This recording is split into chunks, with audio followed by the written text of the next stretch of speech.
नमस्कार भक्तों, जय बजरंग बली। कहा जाता है कि दुनिया में सबसे खतरनाक वो शत्रु होता है जो सामने से कुछ नहीं कहता लेकिन पीछे से चालें चलता है। कभी नजर लगाता है, कभी बाधा डालता है और कभी तंत्र मंत्र जैसी शक्तियों का सहारा लेकर हमारे काम बिगाड़ने की कोशिश करता है। लेकिन धर्म और तांत्रिक ग्रंथों में एक ऐसा रहस्यमयी और प्रचंड मंत्र बताया गया है जिसे सुनते ही शत्रु की हर चाल उसी पर उल्टी पड़ने लगती है। ये कोई साधारण मंत्र नहीं है, ये 11 मुखी हनुमान जी की ज्वाला शक्ति से जुड़ा हुआ भस्म मंत्र है। मान्यता है कि जब इस मंत्र का उच्चारण होता है तो हनुमान जी के 11 मुखों से प्रचंड दिव्य अग्नि प्रकट होती है और वो अग्नि केवल प्रकाश नहीं होती बल्कि वो ऐसी शक्ति होती है जो दुष्ट शक्तियों, नकारात्मक ऊर्जा और तंत्र मंत्र के प्रभाव को जलाकर भस्म कर देती है। इसी कारण इस मंत्र को ज्वाला भस्म मंत्र कहा गया है।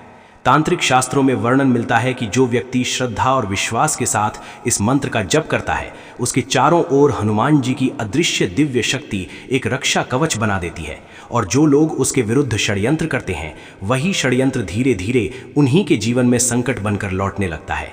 लेकिन एक बात हमेशा याद रखनी चाहिए कि ये मंत्र केवल शक्ति का नहीं बल्कि भक्ति का मंत्र है।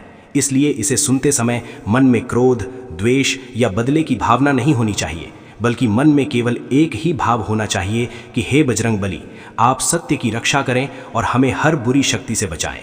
अब आपसे एक छोटी सी विनती है, अगर आपको लगता है कि हनुमान जी की कृपा से आप कई बार बड़ी परेशानियों से बचे हैं तो कमेंट में ज़रूर लिखें जय 11 मुखी हनुमान। और अगर आपको विश्वास है कि बजरंग बली हर संकट से आपकी रक्षा करते हैं तो कमेंट में जय बजरंग बली लिखकर अपनी आस्था ज़रूर प्रकट करें। आपका ये एक कमेंट केवल शब्द नहीं है बल्कि आपकी श्रद्धा और विश्वास की ऊर्जा है जो हजारों भक्तों तक पहुंचती है। अब अपने मन को शांत करें, अपनी आंखें बंद करें और कल्पना करें कि अंधकार के बीच प्रचंड अग्नि से प्रकाशित 11 मुखी हनुमान जी का दिव्य स्वरूप आपके सामने प्रकट हो रहा है। उनकी ज्वाला से हर नकारात्मक शक्ति धीरे धीरे भस्म हो रही है और उनके आशीर्वाद से आपके जीवन के चारों ओर एक दिव्य सुरक्षा कवच बन रहा है। अब मंत्रोच्चारण पाठ प्रारंभ करते हैं। ओम एकादश मुख हनुमते महाबलाय गुप्त शत्रु नाशनाय फट स्वाहा। ओम एकादश मुख हनुमते महाबलाय गुप्त शत्रु नाशनाय फट स्वाहा। ओम एकादश मुख हनुमते महाबलाय गुप्त शत्रु नाशनाय फट स्वाहा। ओम एकादश मुख हनुमते महाबलाय गुप्त शत्रु नाशनाय फट स्वाहा। ओम एकादश मुख हनुमते महाबलाय गुप्त शत्रु नाशनाय फट स्वाहा। ओम एकादश मुख हनुमते महाबलाय गुप्त शत्रु नाशनाय फट स्वाहा। ओम एकादश मुख हनुमते महाबलाय गुप्त शत्रु नाशनाय फट स्वाहा। ओम एकादश मुख हनुमते महाबलाय गुप्त शत्रु नाशनाय फट स्वाहा। ओम एकादश मुख हनुमते महाबलाय गुप्त शत्रु नाशनाय फट स्वाहा। ओम एकादश मुख हनुमते महाबलाय गुप्त शत्रु नाशनाय फट स्वाहा। ओम एकादश मुख हनुमते महाबलाय गुप्त शत्रु नाशनाय फट स्वाहा। ओम एकादश मुख हनुमते महाबलाय गुप्त शत्रु नाशनाय फट स्वाहा। ओम एकादश मुख हनुमते महाबलाय गुप्त शत्रु नाशनाय फट स्वाहा।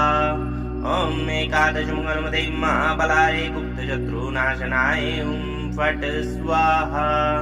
ओम एकादश मुख हनुमते महाबलाय गुप्त शत्रु नाशनाय फट स्वाहा। ओम एकादश मुख हनुमते महाबलाय गुप्त शत्रु नाशनाय फट स्वाहा।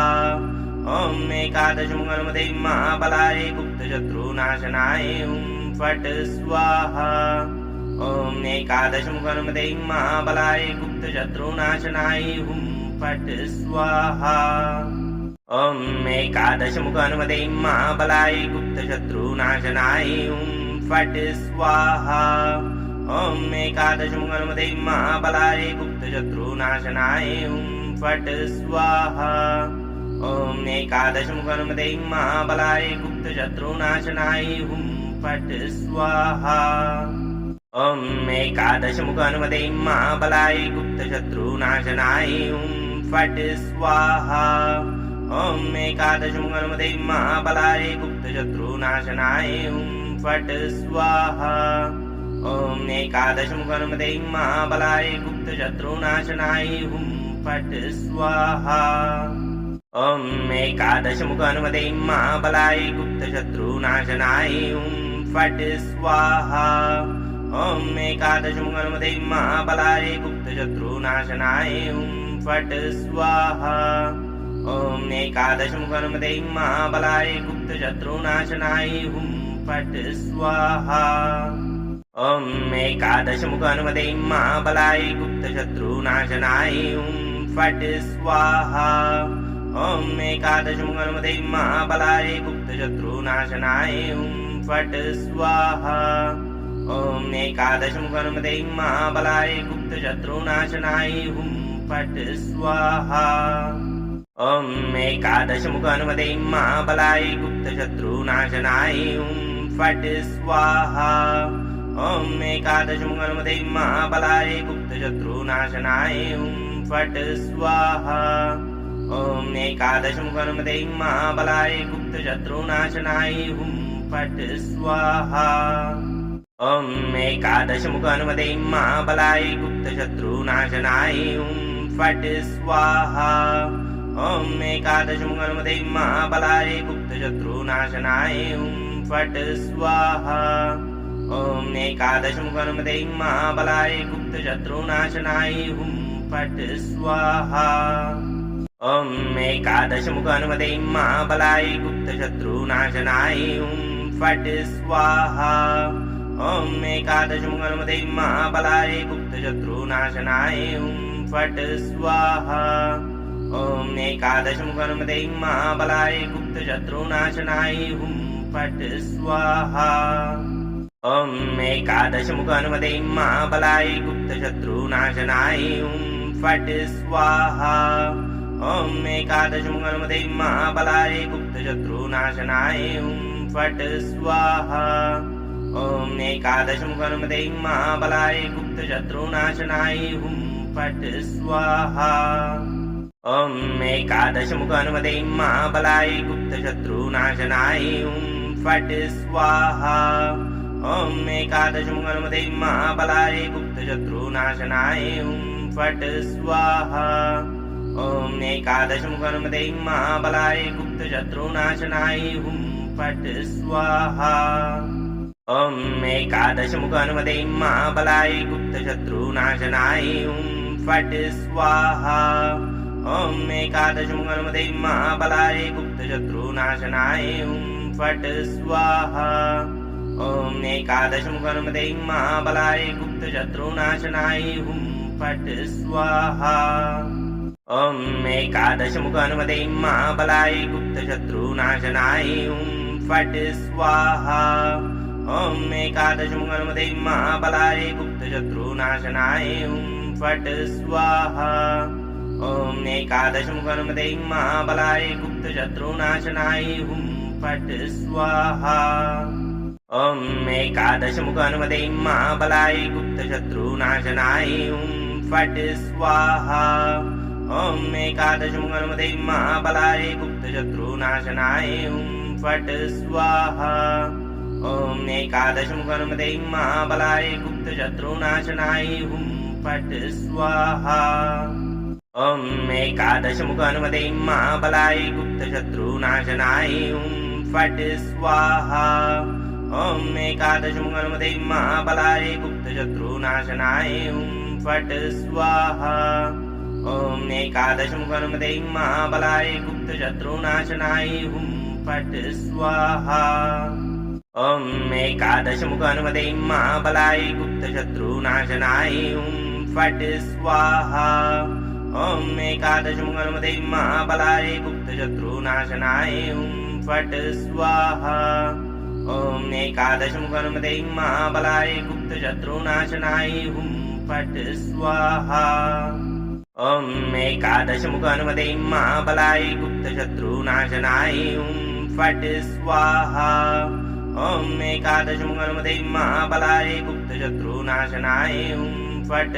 स्वाहा ॐ एकादशमुखनुमते महाबलाय गुप्तशत्रुनाशनाय हुं फट् स्वाहा ॐ एकादशमुखनुमते महाबलाय गुप्तशत्रुनाशनाय हुं फट् स्वाहा ॐ एकादशमुखनुमते महाबलाय गुप्तशत्रुनाशनाय हुं फट् स्वाहा ॐ एकादशमुखनुमते महाबलाय गुप्तशत्रुनाशनाय हुं फट् स्वाहा ॐ एकादशमुखनुमते महाबलाय गुप्तशत्रुनाशनाय हुं फट् स्वाहा ॐ एकादशमुखनुमते महाबलाय गुप्तशत्रुनाशनाय हुं फट् स्वाहा ॐ एकादशमुखनुमते महाबलाय गुप्तशत्रुनाशनाय हुं फट् स्वाहा ॐ एकादशमुखनुमते महाबलाय गुप्तशत्रुनाशनाय हुं फट्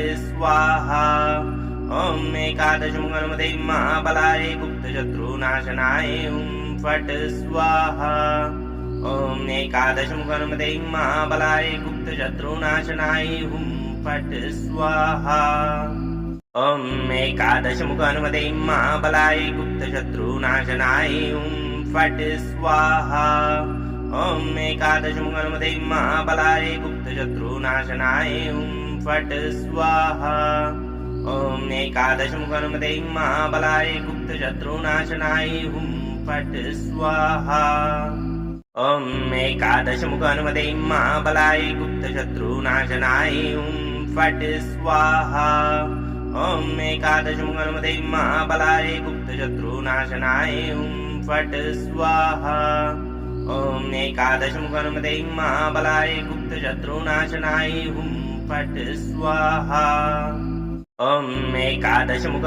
महाबलाय गुप्तशत्रुनाशनाय हुं फट् स्वाहा ॐ एकादशमुखनुमते महाबलाय गुप्तशत्रुनाशनाय हुं फट् स्वाहा ॐ एकादशमुखनुमते महाबलाय गुप्तशत्रुनाशनाय हुं फट् स्वाहा ॐ एकादशमुखनुमते महाबलाय गुप्तशत्रुनाशनाय हुं फट् स्वाहा ॐ एकादशमुखनुमते महाबलाय गुप्तशत्रुनाशनाय हुं फट् स्वाहा ॐ एकादशमुखनुमते महाबलाय गुप्तशत्रुनाशनाय हुं फट् स्वाहा ॐ एकादशमुखनुमते महाबलाय गुप्तशत्रुनाशनाय हुं फट् स्वाहा ॐ एकादशमुखनुमते महाबलाय गुप्तशत्रुनाशनाय हुं फट् स्वाहा ॐ एकादशमुखनुमते महाबलाय गुप्तशत्रुनाशनाय हुं फट् स्वाहा ॐ एकादशमुखनुमते महाबलाय गुप्तशत्रुनाशनाय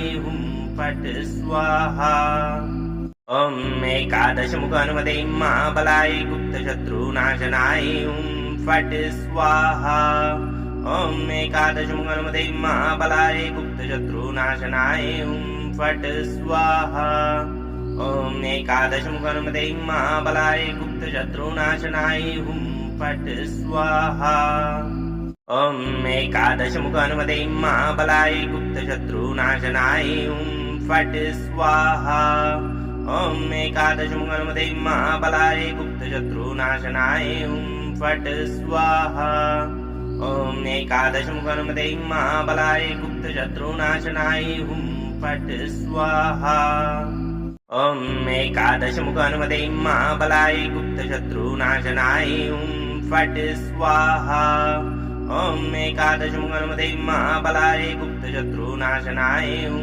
फट् स्वाहा ॐ एकादशमुखनुमते महाबलाय गुप्तशत्रुनाशनाय हुं फट् स्वाहा ॐ एकादशमुखनुमते महाबलाय गुप्तशत्रुनाशनाय हुं फट् स्वाहा ॐ एकादशमुखनुमते महाबलाय गुप्तशत्रुनाशनाय हुं फट् स्वाहा ॐ एकादशमुखनुमते महाबलाय गुप्तशत्रुनाशनाय हुं फट् स्वाहा ॐ एकादशमुखनुमते महाबलाय गुप्तशत्रुनाशनाय हुं फट् स्वाहा ॐ एकादशमुखनुमते महाबलाय गुप्तशत्रुनाशनाय हुं फट् स्वाहा ॐ एकादशमुखनुमते महाबलाय गुप्तशत्रुनाशनाय हुं फट् स्वाहा ॐ एकादशमुखनुमते महाबलाय गुप्तशत्रुनाशनाय हुं फट् स्वाहा ॐ एकादशमुखनुमते महाबलाय गुप्तशत्रुनाशनाय हुं फट् स्वाहा ॐ एकादशमुखनुमते महाबलाय गुप्तशत्रुनाशनाय हुं फट् स्वाहा ॐ एकादशमुखनुमते महाबलाय गुप्तशत्रुनाशनाय हुं फट् स्वाहा ॐ एकादशमुखनुमते महाबलाय गुप्तशत्रुनाशनाय हुं फट् स्वाहा ॐ एकादशमुखनुमते महाबलाय गुप्तशत्रुनाशनाय हुं फट् स्वाहा ॐ एकादशमुखनुमते महाबलाय गुप्तशत्रुनाशनाय हुं फट् स्वाहा ॐ एकादशमुखनुमते महाबलाय गुप्तशत्रुनाशनाय हुं फट् स्वाहा ॐ एकादशमुखनुमते महाबलाय गुप्तशत्रुनाशनाय हुं फट् स्वाहा ॐ एकादशमुखनुमते महाबलाय गुप्तशत्रुनाशनाय हुं फट् स्वाहा ॐ एकादशमुखनुमते महाबलाय गुप्तशत्रुनाशनाय हुं फट् स्वाहा ॐ एकादशमुखनुमते महाबलाय गुप्तशत्रुनाशनाय हुं फट् स्वाहा ॐ एकादशमुखनुमते महाबलाय गुप्तशत्रुनाशनाय हुं फट् स्वाहा ॐ एकादशमुखनुमते महाबलाय गुप्तशत्रुनाशनाय हुं फट् स्वाहा ॐ एकादशमुखनुमते महाबलाय गुप्तशत्रुनाशनाय हुं फट् स्वाहा ॐ एकादशमुखनुमते महाबलाय गुप्तशत्रुनाशनाय हुं फट् स्वाहा ॐ एकादशमुखनुमते महाबलाय गुप्तशत्रुनाशनाय हुं फट् स्वाहा ॐ एकादशमुखनुमते महाबलाय गुप्तशत्रुनाशनाय हुं फट् स्वाहा ॐ एकादशमुखनुमते महाबलाय गुप्तशत्रुनाशनाय हुं फट् स्वाहा ॐ एकादशमुखनुमते महाबलाय गुप्तशत्रुनाशनाय हुं फट् स्वाहा ॐ एकादशमुखनुमते महाबलाय गुप्तशत्रुनाशनाय हुं फट् स्वाहा ॐ एकादशमुखनुमते महाबलाय गुप्तशत्रुनाशनाय हुं फट् स्वाहा ॐ एकादशमुखनुमते महाबलाय गुप्तशत्रुनाशनाय हुं फट् स्वाहा ॐ एकादशमुखनुमते महाबलाय गुप्तशत्रुनाशनाय हुं फट् स्वाहा ॐ एकादशमुखनुमते महाबलाय गुप्तशत्रुनाशनाय हुं फट् स्वाहा ॐ एकादशमुखनुमते महाबलाय गुप्तशत्रुनाशनाय हुं फट् स्वाहा ॐ एकादशमुखनुमते महाबलाय गुप्तशत्रुनाशनाय हुं फट् स्वाहा ॐ एकादशमुखनुमते महाबलाय गुप्तशत्रुनाशनाय हुं फट् स्वाहा ॐ एकादशमुखनुमते महाबलाय गुप्तशत्रुनाशनाय हुं फट् स्वाहा ॐ एकादशमुखनुमते महाबलाय गुप्तशत्रुनाशनाय हुं फट् स्वाहा ॐ एकादशमुखनुमते महाबलाय गुप्तशत्रुनाशनाय हुं फट् स्वाहा ॐ एकादशमुखनुमते महाबलाय गुप्तशत्रुनाशनाय हुं फट् स्वाहा ॐ एकादशमुखनुमते महाबलाय गुप्तशत्रुनाशनाय हुं फट् स्वाहा ॐ एकादशमुखनुमते महाबलाय गुप्तशत्रुनाशनाय हुं फट् स्वाहा ॐ एकादशमुखनुमते महाबलाय गुप्तशत्रुनाशनाय हुं फट् स्वाहा ॐ एकादशमुखनुमते महाबलाय गुप्तशत्रुनाशनाय हुं फट् स्वाहा ॐ एकादशमुखनुमते महाबलाय गुप्तशत्रुनाशनाय हुं फट् स्वाहा ॐ एकादशमुखनुमते महाबलाय गुप्तशत्रुनाशनाय हुं फट् स्वाहा ॐ एकादशमुखनुमते महाबलाय गुप्तशत्रुनाशनाय हुं फट् स्वाहा ॐ एकादशमुखानुमते महाबलाय गुप्तशत्रुनाशनाय हुं फट् स्वाहा ॐ एकादशमुखानुमते महाबलाय गुप्तशत्रुनाशनाय हुं फट् स्वाहा ॐ एकादशमुखानुमते महाबलाय गुप्तशत्रुनाशनाय हुं फट् स्वाहा ॐ एकादशमुखानुमते महाबलाय गुप्तशत्रुनाशनाय हुं फट् स्वाहा ॐ एकादशमुखानुमते महाबलाय गुप्तशत्रुनाशनाय हुं फट् स्वाहा ॐ एकादशमुखानुमते महाबलाय गुप्तशत्रुनाशनाय हुं फट् स्वाहा ॐ एकादशमुखानुमते महाबलाय गुप्तशत्रुनाशनाय हुं फट् स्वाहा ॐ एकादशमुखानुमते महाबलाय गुप्तशत्रुनाशनाय हुं फट् स्वाहा ॐ एकादशमुखानुमते महाबलाय गुप्तशत्रुनाशनाय हुं फट् स्वाहा ॐ एकादशमुखानुमते महाबलाय गुप्तशत्रुनाशनाय हुं फट् स्वाहा ॐ एकादशमुखानुमते महाबलाय गुप्तशत्रुनाशनाय हुं फट् स्वाहा ॐ एकादशमुखानुमते महाबलाय गुप्तशत्रुनाशनाय हुं फट् स्वाहा ॐ एकादशमुखानुमते महाबलाय गुप्तशत्रुनाशनाय हुं फट् स्वाहा ॐ एकादशमुखानुमते महाबलाय गुप्तशत्रुनाशनाय हुं फट् स्वाहा ॐ एकादशमुखानुमते महाबलाय गुप्तशत्रुनाशनाय हुं फट् स्वाहा ॐ एकादशमुखानुमते महाबलाय गुप्तशत्रुनाशनाय हुं फट् स्वाहा ॐ एकादशमुखानुमते महाबलाय गुप्तशत्रुनाशनाय हुं फट् स्वाहा ॐ एकादशमुखानुमते महाबलाय गुप्तशत्रुनाशनाय हुं फट् स्वाहा ॐ एकादशमुखानुमते महाबलाय गुप्तशत्रुनाशनाय हुं फट् स्वाहा ॐ एकादशमुखानुमते महाबलाय गुप्तशत्रुनाशनाय हुं फट् स्वाहा ॐ एकादशमुखानुमते महाबलाय गुप्तशत्रुनाशनाय हुं फट् स्वाहा ॐ एकादशमुखानुमते महाबलाय गुप्तशत्रुनाशनाय हुं फट् स्वाहा ॐ एकादशमुखानुमते महाबलाय गुप्तशत्रुनाशनाय हुं फट् स्वाहा ॐ एकादशमुखानुमते महाबलाय गुप्तशत्रुनाशनाय हुं फट् स्वाहा ॐ एकादशमुखानुमते महाबलाय गुप्तशत्रुनाशनाय हुं फट् स्वाहा ॐ एकादशमुखानुमते महाबलाय गुप्तशत्रुनाशनाय हुं फट् स्वाहा ॐ एकादशमुखानुमते महाबलाय गुप्तशत्रुनाशनाय हुं फट् स्वाहा ॐ एकादशमुखानुमते महाबलाय गुप्तशत्रुनाशनाय हुं फट् स्वाहा ॐ एकादशमुखानुमते महाबलाय गुप्तशत्रुनाशनाय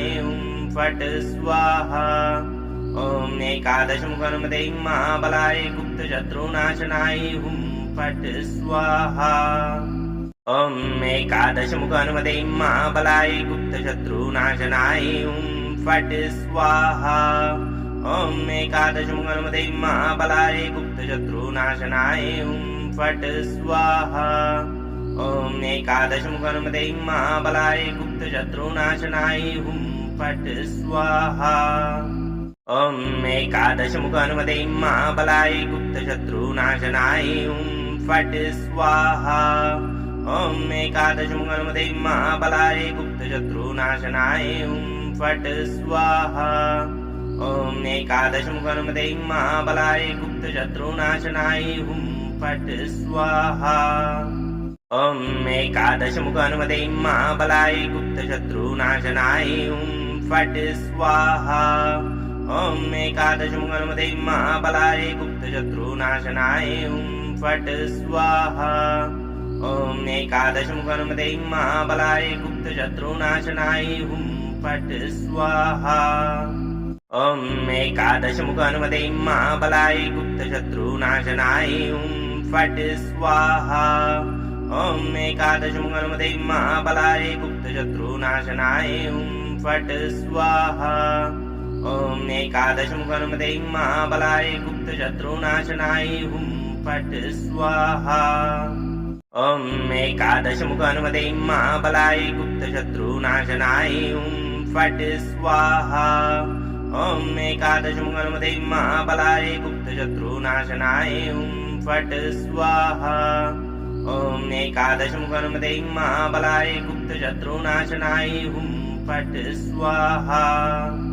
ॐ एकादशमुखनुमते महाबलाय गुप्तशत्रुनाशनाय हुं फट् स्वाहा ॐ एकादशमुखनुमते महाबलाय गुप्तशत्रुनाशनाय हुं फट् स्वाहा ॐ एकादशमुखनुमते महाबलाय गुप्तशत्रुनाशनाय हुं फट् स्वाहा ॐ एकादशमुखनुमते महाबलाय गुप्तशत्रुनाशनाय हुं फट् स्वाहा ॐ एकादशमुखनुमते महाबलाय गुप्तशत्रुनाशनाय हुं फट् स्वाहा ॐ एकादशमुखनुमते महाबलाय गुप्तशत्रुनाशनाय हुं फट् स्वाहा ॐ एकादशमुखनुमते महाबलाय गुप्तशत्रुनाशनाय हुं फट् स्वाहा ॐ एकादशमुखनुमते महाबलाय गुप्तशत्रुनाशनाय हुं फट् स्वाहा ॐ एकादशमुखनुमते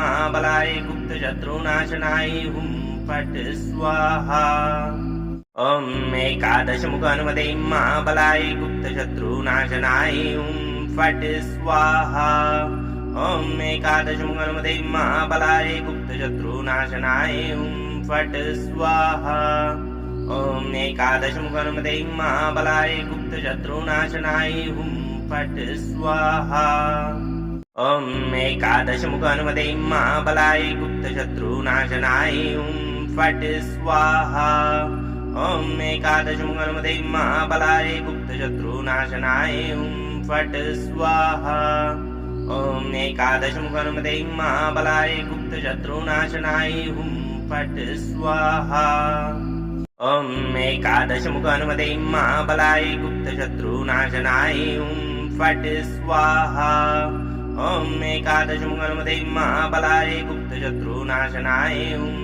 फट् स्वाहा ॐ एकादशमुखनुमते महाबलाय गुप्तशत्रुनाशनाय हुं फट् स्वाहा ॐ एकादशमुखनुमते महाबलाय गुप्तशत्रुनाशनाय हुं फट् स्वाहा ॐ एकादशमुखनुमते महाबलाय गुप्तशत्रुनाशनाय हुं फट् स्वाहा ॐ एकादशमुखनुमते महाबलाय गुप्तशत्रुनाशनाय हुं फट् स्वाहा ॐ एकादशमुखनुमते महाबलाय गुप्तशत्रुनाशनाय हुं फट् स्वाहा ॐ एकादशमुखनुमते महाबलाय गुप्तशत्रुनाशनाय हुं फट् स्वाहा ॐ एकादशमुखनुमते महाबलाय गुप्तशत्रुनाशनाय हुं फट् स्वाहा ॐ एकादशमुखनुमते महाबलाय गुप्तशत्रुनाशनाय हुं फट् स्वाहा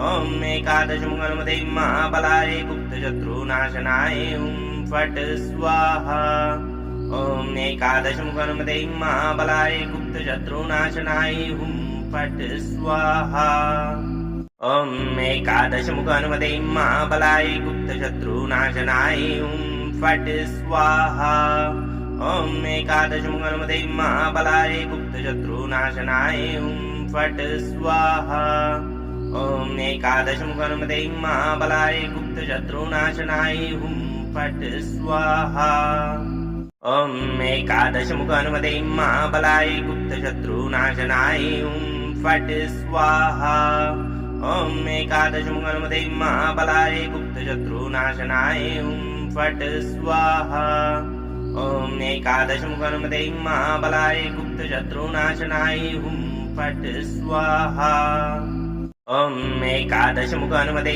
महाबलाय गुप्तशत्रुनाशनाय हुं फट् स्वाहा ॐ एकादशमुखनुमते महाबलाय गुप्तशत्रुनाशनाय हुं फट् स्वाहा ॐ एकादशमुखनुमते महाबलाय गुप्तशत्रुनाशनाय हुं फट् स्वाहा।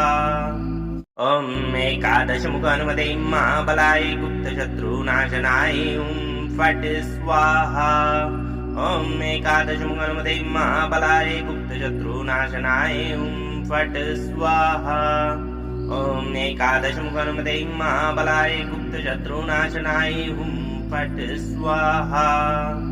ॐ एकादशमुख हनुमते महाबलाय गुप्तशत्रुनाशनाय हुं फट् स्वाहा। ॐ एकादशमुख हनुमते महाबलाय गुप्तशत्रुनाशनाय हुं फट् स्वाहा।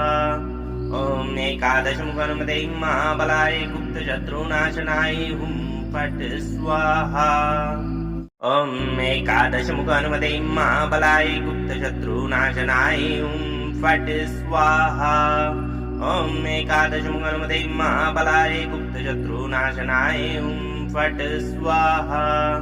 ॐ एकादशमुख हनुमते महाबलाय गुप्तशत्रुनाशनाय हुं फट् स्वाहा। ॐ एकादशमुख हनुमते महाबलाय गुप्तशत्रुनाशनाय हुं फट् स्वाहा। ॐ एकादशमुख हनुमते महाबलाय गुप्तशत्रुनाशनाय हुं फट् स्वाहा। ॐ एकादशमुख हनुमते महाबलाय गुप्तशत्रुनाशनाय हुं फट् स्वाहा। ॐ एकादशमुख हनुमते महाबलाय गुप्तशत्रुनाशनाय हुं फट् स्वाहा। ॐ एकादशमुख हनुमते महाबलाय गुप्तशत्रुनाशनाय हुं फट् स्वाहा। ॐ एकादशमुख हनुमते महाबलाय गुप्तशत्रुनाशनाय हुं फट् स्वाहा। ॐ एकादशमुख हनुमते महाबलाय गुप्तशत्रुनाशनाय हुं फट् स्वाहा।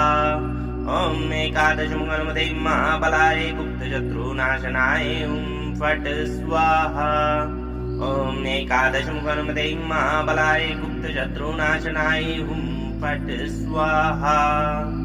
ॐ एकादशमुख हनुमते महाबलाय गुप्तशत्रुनाशनाय हुं फट् स्वाहा। ॐ एकादशमुख हनुमते महाबलाय गुप्तशत्रुनाशनाय हुं फट् स्वाहा। ॐ एकादशमुख हनुमते महाबलाय गुप्तशत्रुनाशनाय हुं फट् स्वाहा। ॐ एकादशमुख हनुमते महाबलाय गुप्तशत्रुनाशनाय हुं फट् स्वाहा। ॐ एकादशमुख हनुमते महाबलाय गुप्तशत्रुनाशनाय हुं फट् स्वाहा। ॐ एकादशमुख हनुमते महाबलाय गुप्तशत्रुनाशनाय हुं फट् स्वाहा। ॐ एकादशमुख हनुमते महाबलाय गुप्तशत्रुनाशनाय हुं फट् स्वाहा। ॐ एकादशमुख हनुमते महाबलाय गुप्तशत्रुनाशनाय हुं फट् स्वाहा। ॐ एकादशमुख हनुमते महाबलाय गुप्तशत्रुनाशनाय हुं फट् स्वाहा। ॐ एकादशमुख हनुमते महाबलाय गुप्तशत्रुनाशनाय हुं फट् स्वाहा। ॐ एकादशमुख हनुमते महाबलाय गुप्तशत्रुनाशनाय हुं फट् स्वाहा। ॐ एकादशमुख हनुमते महाबलाय गुप्तशत्रुनाशनाय हुं फट् स्वाहा। ॐ एकादशमुख हनुमते महाबलाय गुप्तशत्रुनाशनाय हुं फट् स्वाहा। ॐ एकादशमुख हनुमते महाबलाय गुप्तशत्रुनाशनाय हुं फट् स्वाहा। ॐ एकादशमुख हनुमते महाबलाय गुप्तशत्रुनाशनाय हुं फट् स्वाहा। ॐ एकादशमुख हनुमते महाबलाय गुप्तशत्रुनाशनाय हुं फट् स्वाहा। ॐ एकादशमुख हनुमते महाबलाय गुप्तशत्रुनाशनाय हुं फट् स्वाहा। ॐ एकादशमुख हनुमते महाबलाय गुप्तशत्रुनाशनाय हुं फट् स्वाहा। ॐ एकादशमुख हनुमते महाबलाय गुप्तशत्रुनाशनाय हुं फट् स्वाहा। ॐ एकादशमुख हनुमते महाबलाय गुप्तशत्रुनाशनाय हुं फट् स्वाहा। ॐ एकादशमुख हनुमते महाबलाय गुप्तशत्रुनाशनाय हुं फट् स्वाहा। ॐ एकादशमुख हनुमते महाबलाय गुप्तशत्रुनाशनाय हुं फट् स्वाहा ॐ एकादशमुखनुमते महाबलाय गुप्तशत्रुनाशनाय फट् स्वाहा ॐ एकादशमुखनुमते महाबलाय गुप्तशत्रुनाशनाय फट् स्वाहा ॐ एकादशमुखनुमते महाबलाय गुप्तशत्रुनाशनाय फट् स्वाहा ॐ एकादशमुखनुमते महाबलाय गुप्तशत्रुनाशनाय फट् स्वाहा ॐ एकादशमुखनुमते महाबलाय गुप्तशत्रुनाशनाय फट् स्वाहा ॐ एकादशमुखनुमते महाबलाय गुप्तशत्रुनाशनाय फट् स्वाहा ॐ एकादशमुखनुमते महाबलाय गुप्तशत्रुनाशनाय फट् स्वाहा ॐ एकादशमुखनुमते